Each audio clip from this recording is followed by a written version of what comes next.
We work hard as physicians to take care of the health and well-being of our patients. But when it comes to our money, do we have the same condition of care? Probably not. Let's change that together. Welcome to the Financial Freedom for Physicians podcast, where we'll fight and advocate for your financial literacy. As always, I'm your host, Dr. Christopher Liu. Thanks for being here. Let's jump into the show.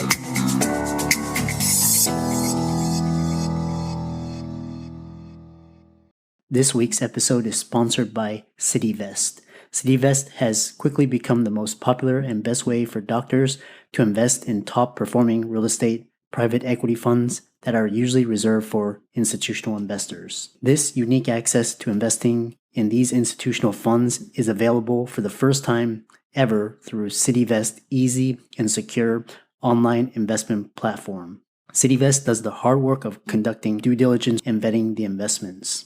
They even get a third-party due diligence report that is posted on their website. As a result of aggregating a several million-dollar investment amount into their access funds, CityVest gains access to investing in the institutional investment and is able to negotiate better investment terms such as a 12% preferred return. You can check them out at cityvest.com or go to the link in the show notes below. So welcome everybody to this week's podcast episode for the Financial Freedom for Physicians podcast. I'm your host, Dr. Christopher Liu. And as you know, I tout 4 types of freedom: financial, time, location, and emotional freedom. And what started out as a small cohort of physician guests and audience has now broadened and reached a greater scope so I can help more people. And so in that light, I bring on guests that are non-physicians doing other things on the cutting edge, impacting lives and changing the world. So today we have a really interesting guest. We're going to talk all about burnout and just employee retention. Dr. Merrylue Martin, I'm going to let her introduce herself, but she's the author of the Big Quit Survival Guide. So check that out. I'm sure you can find it on Amazon. So Dr. Martin, welcome.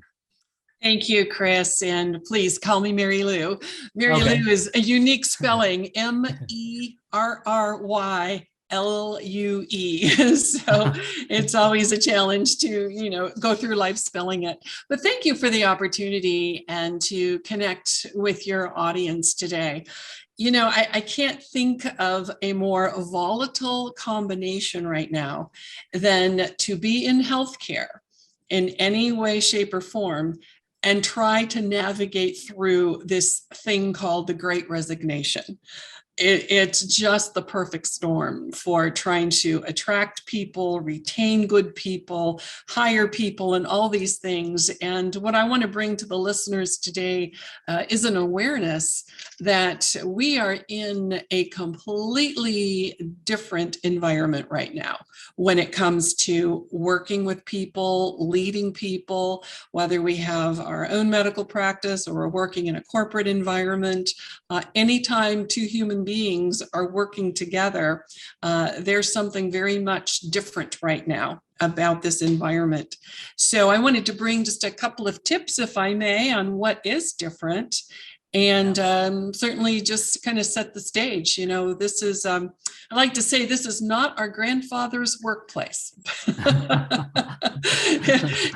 If you think back to, the 1940s, I remembered an I Love Lucy clip where Lucy and Ethel are in the candy assembly line, and they're trying to keep up with the operations, and the candy's going everywhere.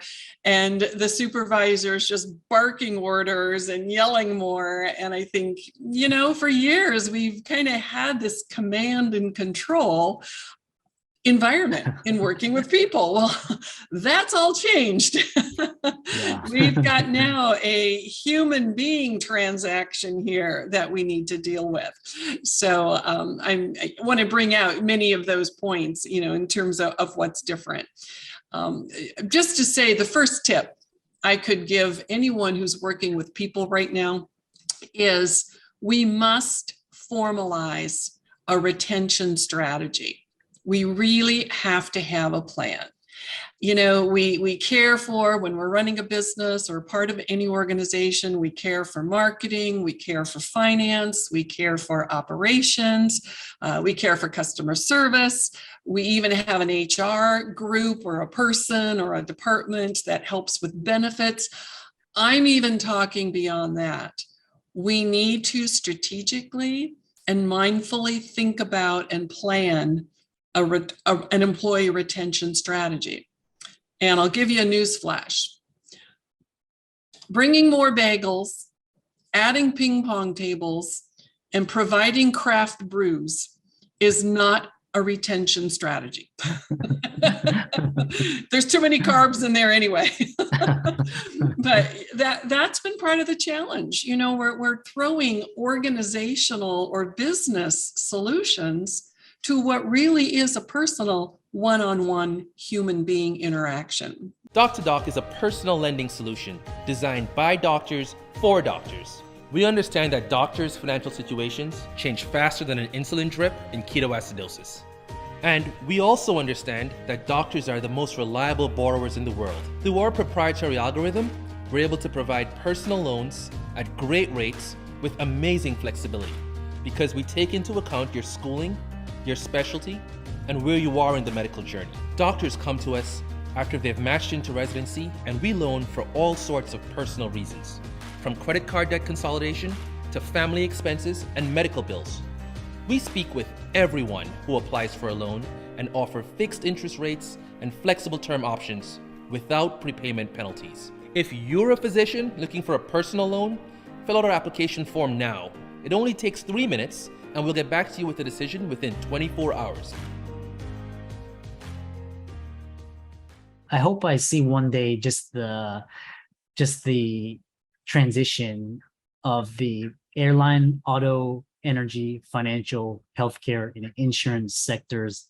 Hopefully in my lifetime. I'm not sure if it will be done, but hopefully in terms of governments, corporations, just our whole structure and just our whole way of living and working, is we're working in 21st century under 1940s industrial age type of solutions. So, you're so right. You are so right. Yeah. And what's interesting about the human factor here is anytime we decide to hire an employee, we've immediately elected now to engage with a human being. This is going to sound so overly simplistic, and yet it's so basic to what we're missing with retaining people. From a clinical standpoint, and certainly from a physiology standpoint, it's all about homeostasis. It's all about seeking balance. And what we're seeing right now with today's employee, they're way ahead of that command and control. You take this, I've been pented up for years working for a boss, toxic or not, that I felt I just have to stay and be there to get the bills paid. You add a gallon of that, you mix it in with the volatility that we saw with the pandemic, that life is very fragile. And then you sprinkle in a little bit of a taste of working from home, and we had a major explosion here. This is what this whole big quit, Great Resignation, and it's still continuing. We're not seeing a slowdown yet. It's interesting. In the group, what's even more interesting right now, we've morphed a little bit from, a lot of the frontline people, depending on the industry, were leaving in droves. They still are. But what we're seeing right now, Chris, is the biggest group that's leaving are your middle to senior level managers. Oh, interesting.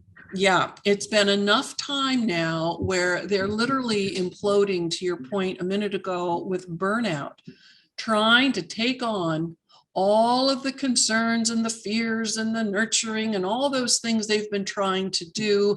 Employees, the rally cry is treat me like a human being, show me empathy, and they're struggling. Well, what does that mean? And I'm trying and I'm wanting to get to know you, and you're still not happy, and I have to keep you. But then they have the owners or the senior leaders in their higher ups who are putting pressure on them. saying, we can't do X, we're not going to do X, you are going to enforce this, yes or no, I don't care if you like it. So there's this mismatch, and it's really landing right now on this middle group. So I'm hoping by the end of today, we provide the listeners, with some real tactical tools to survive, to thrive, to work with people, to help with the burnout, and just a little bit more understanding what's going on, because there are some solutions. There really are.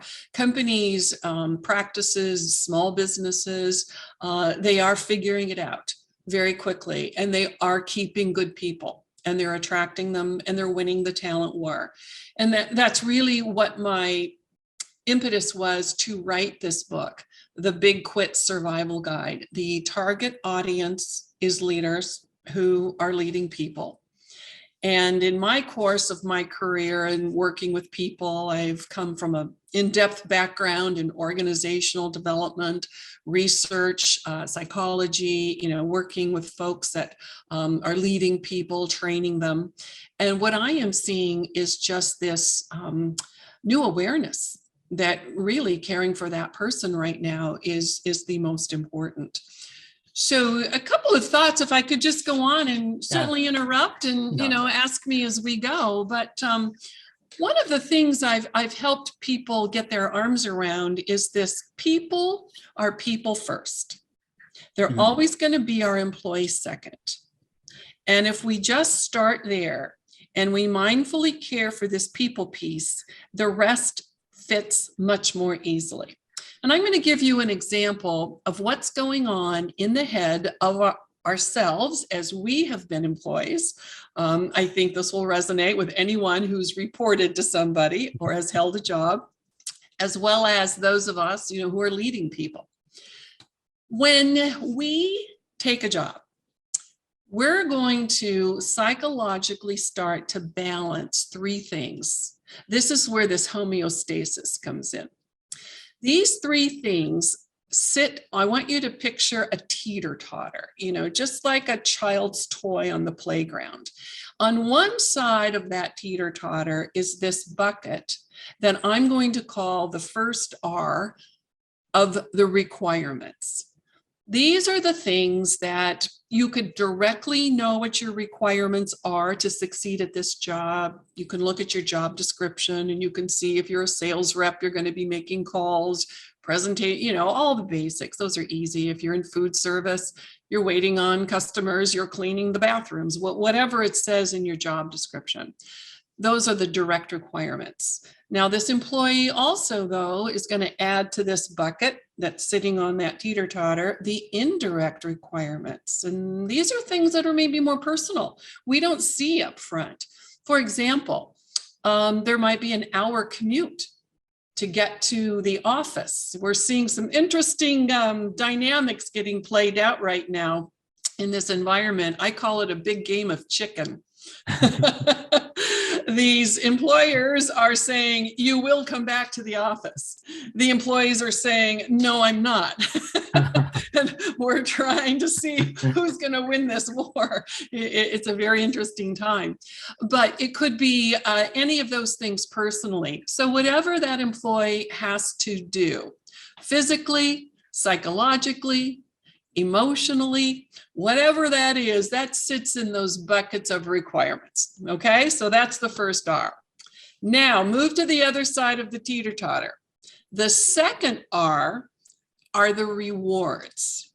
Those are the tangibles. What I mean about the rewards, why do we come to work? That's pretty transactional. We have our paycheck, right? We have maybe a 401k or a bonus, perhaps. We might have a benefits package. We might be offered certain training opportunities so we can get certifications or degrees. I see right now a lot of employers are offering a student tuition reimbursement, things that I can physically take and put in my pocket. Now, so far, so good. Employee's going to stay thinking, okay, this job's costing me these things over here, but you know what? The rewards I'm getting back so far, we're good. We hope. If not, we have a problem right there at the beginning. And in my book, The Big Quit Survival Guide, I talk about how you can even set up that scale, even at the very beginning, to make sure it stays in balance, so you don't go through all this calibration, that's needed. But what happens, because we're human beings, a third R comes in, and it sits right next to the rewards. And this one is huge. It's the respect. How am I feeling while I'm doing this job? And this is one you'll hear all throughout every employee-employer situation. This employee is thinking, am I feeling validated here?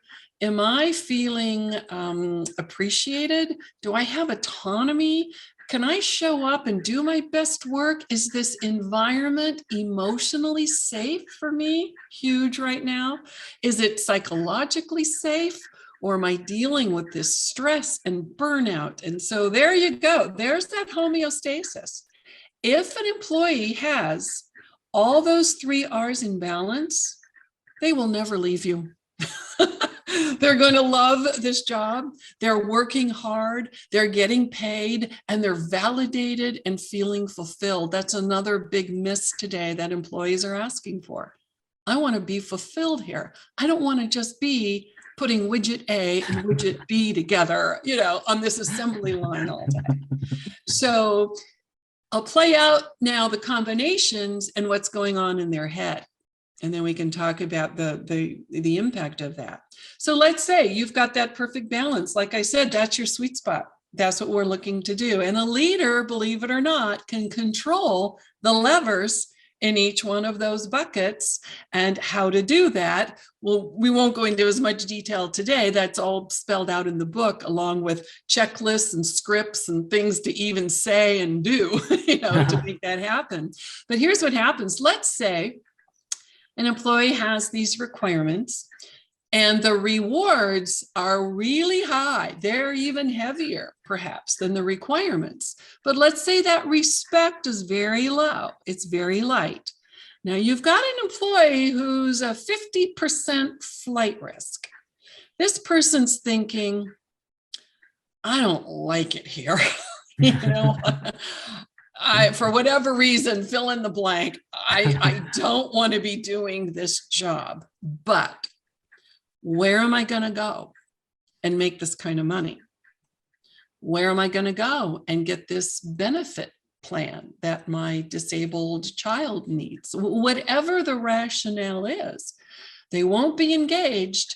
There'll be a flight risk, because all it's going to take is for them to find an opportunity where those rewards are still as robust, but the respect is also robust. That person will leave. And then we can look at the flip. Let's say you're a small startup practice. Let's say you don't have deep pockets to offer tuition or stock options or 401ks and all these things. You still have got those requirements, but now you can mitigate that by making that respect bucket really heavy. And here's what this employee is thinking. I'm not going to get rich here right away. I still have to keep my Saturday coffee shop job, to maybe add some extra pin money. But you know what? These people treat me like gold. I love it here. I get to do great work. I'm making a difference. I'm feeling fulfilled for the first time in my life. I want to come to work. It's not a burden. I'm not stressed. There's still a flight risk, though, because if someone comes along and can offer rewards by keeping up those same requirements, respect, we have to care for that. And what's interesting, Chris, is that scenario that I just described. People are wanting to reduce the rewards for the sake of raising the requirements, the respect. They're saying, you know what, the money's not worth it. The burnout's not worth it. I would rather have the control over my work-life balance and be treated well, and rather have that emotional safety. I don't want to go back in the office. It's not worth it. And so, we're trying to understand, and that's what's going on. And then you've got the classic corporate problem. You've got requirements that are off the chart. You've got rewards that are barely cutting it, and the respect is even lower. And we wonder why people are leaving in droves, right? Does that connect? Have you been in a scenario where you can go, you know what? Yeah, I left for that reason. Yeah, so that's why I'm a business owner and entrepreneur. I have to Exactly. do my own thing. I can't follow some arbitrary person's do this just because I say so. I say so. So. Yeah. No, you're absolutely right. And so here's the thing: what we want to do in terms of seeking why people choose to leave or stay, I call it, the word maybe is the new employee loyalty today. That's really, when my folks and, people that were in the workplace again in the 50s and 60s and such, the expectation was you find a good job, you stay there for a lifetime, they take care of you, and you do a good job for them. And that's really the way we worked for so many years. And that has completely flipped upside down now. It's really a day to day. This is working, this is not working. So with that in mind, here's an idea for people to think about, well, how do I test if these 3 R's are in balance? This sounds great, Merrylue, and I hope they are, but how do I know? Well, I'll tell you 2 areas that don't work so well, and a third that really, really will give you that intel, if you will. The first thing people try to do to get the behind the why someone leaves is something called the exit interview. We've probably been through them, where you've made your 2-week notice and the human resources people called you in, and they want to investigate, well, why?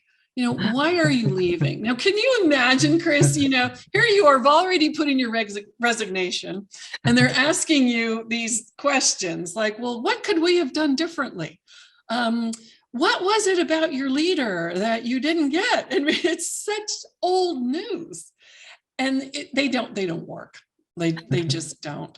And here's the other thing: your best people, and you know who they are, the people that you want to keep at all costs, those top performers, they're never going to burn bridges. So when they're in an exit interview, they're not going to tell you the real story. They're going to say something like, oh, I just had this great opportunity. I just can't pass it up. And I laugh because, truth be told, they were working for that great opportunity just to land in their lap, 6 months prior to that opportunity to leave. So the exit interviews are not helpful. The other thing people try to do, they're a little bit more effective. They're called stay interviews. STAY. Why are you staying? Now, they make a little more sense, right? You're meeting with your employee and you're talking through on a one-on-one, and you want to throw in some questions. Hey, we appreciate your work.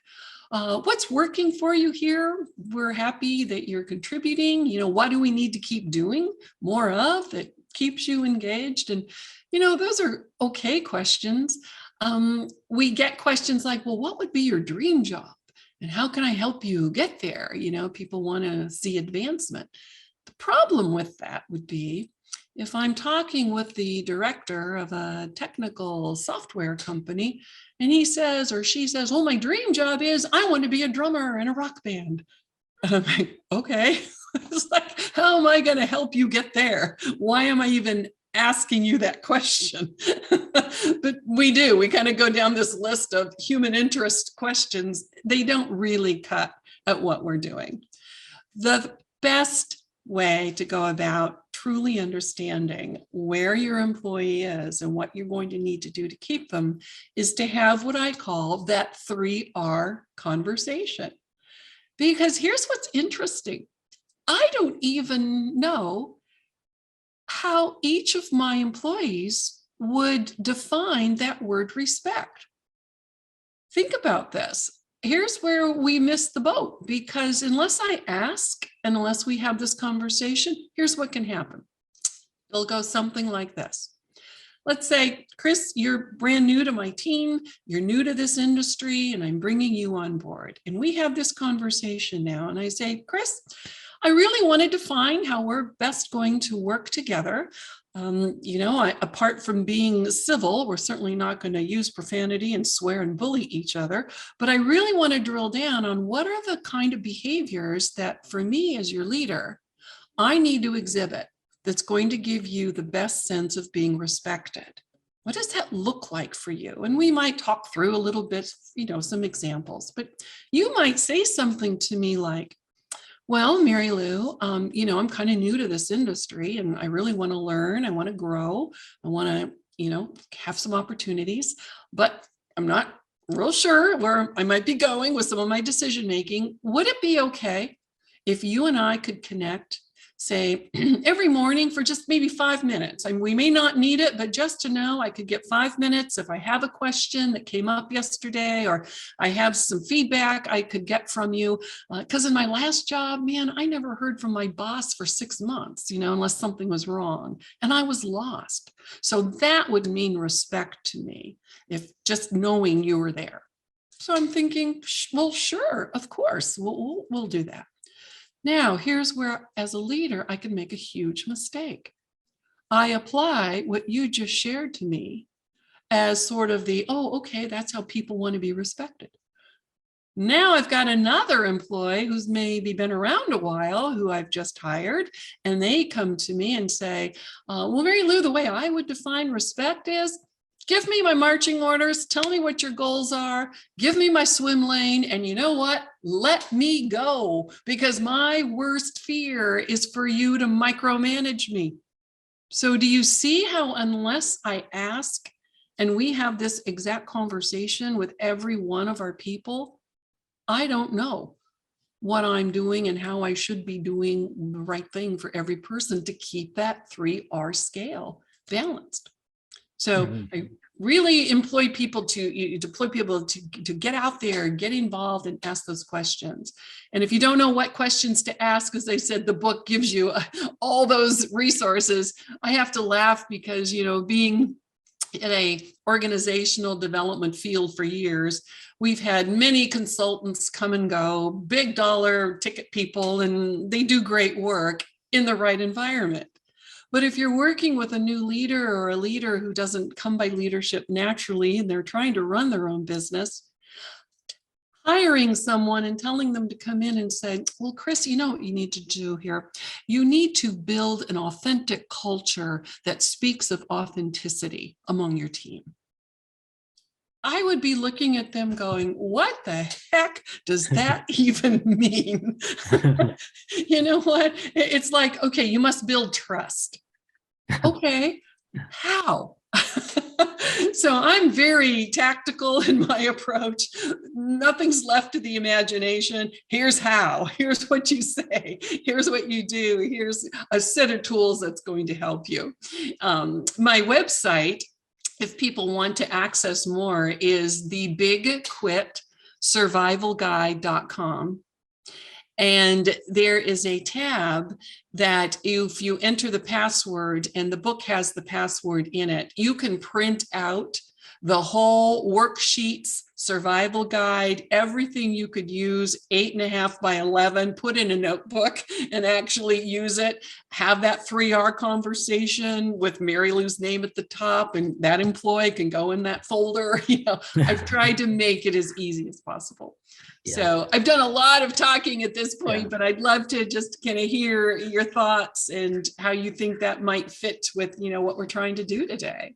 Yeah, it's a really great discussion. I really enjoyed it. And I think a lot of the talking points that you made will resonate with the audience, especially with and just this whole, we just have this whole conglomeration of just life-changing events, pandemic, war, inflation, recession. Right. And, we have people trying to adapt to this, post-COVID work world. And especially with healthcare, the issue is with burnout and just Yeah. so many people just fed up and just just quitting. So I think the audience will have can glean a lot of insights from your talk. So Great. one thing I had was basically you talked about this idea with the manager, and it's sounds like a more personalized and individualized plan. Right. But what are some tips and tools that you have to really solidify today's talent war? Because a lot of, I'll give you an example, a lot of people in finance right now, from traditional Wall Street, they are leaving traditional banks and going to work for new innovative financial technology companies and trying to find real solutions to problems. So what are some tips and tools to win today's talent war for Yeah, organizations? Great question. I have, I think, 3 thoughts I'll share quickly. Number one, it would be have a sense of what kind of culture you want to create in this team or in this organization you're hiring for. And what I mean by that is, and please excuse the negative, you cannot not have a culture. You have a culture. And when you're the leader, again, like your retention strategy, you must be very mindful of that, because what employees are looking for now, like as your point was well taken, some of the very fast-paced, high-stress financial environments, people now want to work in a culture that I just described that's very high in respect. So here's where we must help leaders define that culture. If you want to have a culture of respect, it's not going to grow naturally. We've got to care for that. And so what would be the points that you would make sure would be apparent in your culture? That starts right there with the very first interaction with this potential new hire. How is your hiring process? Is it respectful? Is it chaotic? If you have a meeting to connect with this person, are you 5 minutes late? Are you 10 minutes late? Right there, that's speaking volumes of your culture. So there's an intolerance a little bit today, or let's say employees are pickier. They're very talented ones. They know their market street value, and they're looking for a certain culture, and it's going to be one with high respect, high validation, and be careful of that fake culture. Don't say, oh, we treat people with respect, we do the right thing, and yet the employee, the new hire, is going to sniff out anything that doesn't support that. So be aware of that culture. Number 2, I would say, to really make sure you've got this winning the talent war, is to look at your organization or your team as individual pixels of people. What I mean by that is it takes some time. It does take a little effort, but you're going to invest it either on the front end or the back end. If you're in that churn of turnover, that's killing anyone who owns a business's ability to have financial freedom. It costs almost 1/3 the salary to rehire and retrain that individual employee. Now you multiply that out by a few people and you're turning them over every 6 months. That's a hole really hard to get out of. So we want to be very, very careful that we are attracting the best, keeping the best, and doing it in a way that they're going to stay with you. And that's with the 3 R's and balancing it, and having all those great conversations. The third tip, I would say, in terms of being able to win the talent war, is to offer flexibility. That's the third tip. Now, we're not talking about treating people differently in a sense of, well, gee, I can't let one do this or one do that. Well, there's a lot of wiggle room in being flexible. What we must do as business owners is treat people equitably. And that doesn't always mean treating them exactly alike. Like that example, if I think I'm respecting one employee by checking in every 5 minutes and another one by never seeing them every 6 months, I'm going to miss that boat. So I would say that would be my third tip to just be aware of. So I hope that just gives some succinct guidelines of just what we're up against, and just it's a mindset shift. We've never really had to think about it this hard before, but I don't see it going away anytime soon. We want to get real smart about it. Yeah, Merrylue, you've dropped so many wonderful gems, and for all the listeners out there, visit Merrylue's website, bigquitsurvivalguide.com. You can download the worksheets, check out her book on Amazon. And so thanks so much. And it's been a really insightful conversation. You really highlighted something that's so needed in today's world. Thank you, Chris. I very much appreciate the opportunity. Thank you. I'm excited that you made it for another episode. You are truly the best. If you've been following the show for a while, you know that my passion is to bring you the education you need to find your path to financial freedom. Please come back week after week for new content, new resources, and great guests. Until then, if you haven't already, please be sure to check out the website, www.drchrisluemdphd.com for more support. I'll see you next week.